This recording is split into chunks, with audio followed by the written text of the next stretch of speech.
Harga emas stabil di perdagangan Jumat pagi namun masih berada di jalur untuk mencatat kenaikan mingguan ketiga secara beruntun.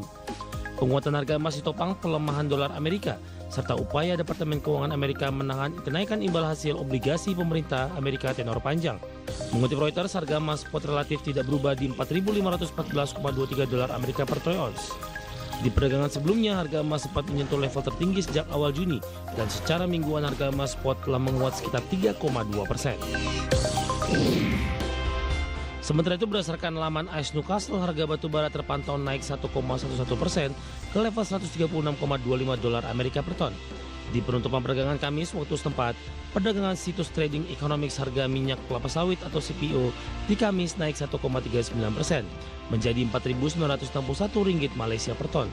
Sementara harga nikel berdasarkan London Metal Exchange turun 1,36% menjadi $16.880 Amerika per ton. Dari bagian sumber untuk AD Exchange.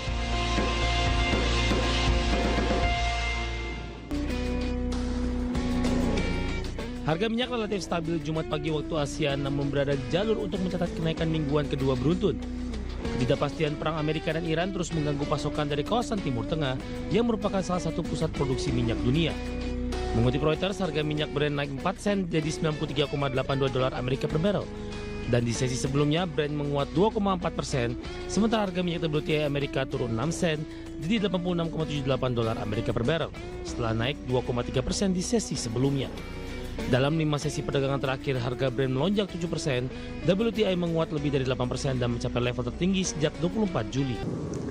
Dan seperti apa update terkini pergerakan harga sejumlah komoditas yang berhasil dihimpun oleh tim redaksi kami sampai dengan sore hari ini waktu Indonesia Barat.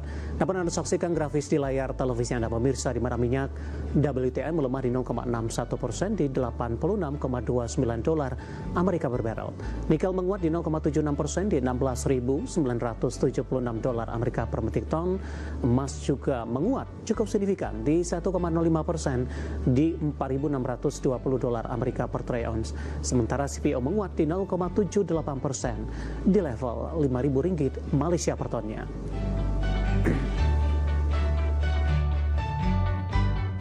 Informasi emiten pemirsa, PT Chandra Asri Pacific Tbk atau TPIA mengumumkan akan mengakuisisi bisnis otomotif Cycle and Carriage di Singapura dan Malaysia. Akuisisi strategis ini merupakan langkah penting dalam melanjutkan ekspansi regional perseroan. Dikutip dari Keterbukaan Informasi Bursa Efek Indonesia, PT Chandra Asri Pacific Tbk atau TPIA mengumumkan telah menandatangani Conditional Sales and Purchase Agreement atau CSPA untuk mengakuisisi bisnis otomotif Cycle and Carriage di Singapura dan Malaysia.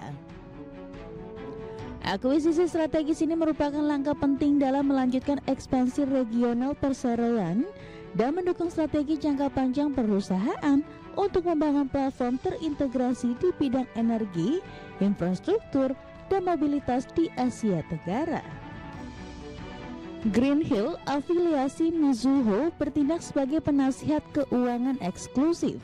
Sementara Mizuho Bank memberikan dukungan pembiayaan akuisisi kepada perseroan untuk transaksi ini. Langkah ini juga melanjutkan ekspansi perseroan di Singapura, termasuk melalui akuisisi jaringan stasiun pengisian bahan bakar retail bermerek Esso, serta semakin memperkuat kehadiran perusahaan di salah satu pasar mobilitas terpenting di Asia Tenggara.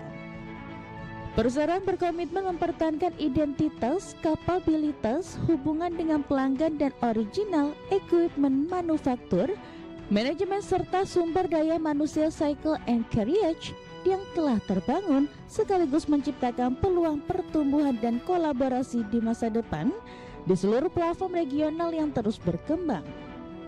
Penyelesaian transaksi ini masih bergantung pada persetujuan dari OEM dan pemenuhan persyaratan yang berlaku lainnya. Presiden Direktur dan CEO PT Chandra Asri Pacific Tbk, Erwin Ciputra, mengatakan rencana akuisisi Cycle and Carriage akan menjadi tonggak penting lainnya dalam transformasi perseroan menjadi penyedia solusi energi, kimia, infrastruktur, dan mobilitas terkemuka di kawasan. Sebagai informasi, Cycle and Carriage merupakan bisnis otomotif yang telah memiliki sejarah panjang di kawasan sejak 1899 dan mewakili berbagai merek otomotif global terkemuka di Singapura dan Malaysia. Akuisisi bolt-on yang diusulkan ini akan memberikan perseroan platform yang kuat untuk memperluas partisipasi di sepanjang rantai nilai mobilitas sekaligus melengkapi bisnis energi dari perusahaan yang telah ada di Singapura.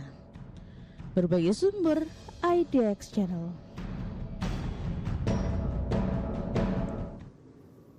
Dan secara teknikal di sepanjang perdagangan hari ini saham TPIA dominan bergerak di zona hijau, namun di beberapa menit jelang penutupan laju penguatannya lebih ke arah terpangkas pemirsa. Langsung saja kita akan update seperti apa pergerakan dari saham TPIA intraday hari ini dan juga update jelang penutupan di sesi kedua hari ini. Dapat Anda saksikan grafis di layar televisi Anda pemirsa. Ditutup di perdagangan hari sebelumnya di 20 Agustus di 1965 pembukaan pada pagi tadi mengalami penguatan pasca pembukaan sudah tembus di atas level 2000-an 2010 930 mengalami lonjakan yang cukup signifikan ke 2060 1050 masih bertahan di zona hijau tapi laju penguatannya lebih ke arah terbatas 1130 melanjutkan penguatan ke 2020 pada pukul 14 di pembukaan 2050 kemudian pembukaan sesi kedua menguat di 2060 pasca pembukaan. Bahkan secara intradaynya di sesi kedua saham TPIA menyentuh ke level 2080. Namun level ini tidak mampu dipertahankan, laju penguatan terbatas hingga TPIA saat ini diperdagangkan di 2030. Kita beralih ke grafis selanjutnya, kita akan coba lihat pergerakan saham TPIA dalam 6 bulan terakhir sudah mengalami penguatan yang cukup signifikan pemirsa. Di perdagangan 6 Maret masih diperdagangkan di level 6.325, April tertekan ke 3.990, Mei mencoba untuk bangkit. Sementara Juni ketika indeks harga saham gabungan juga turun dalam, intraday terendahnya melemah ke 1.305 pemirsa. Bisa dibayangkan ini dari sisiran harga pelemahan yang terjadi.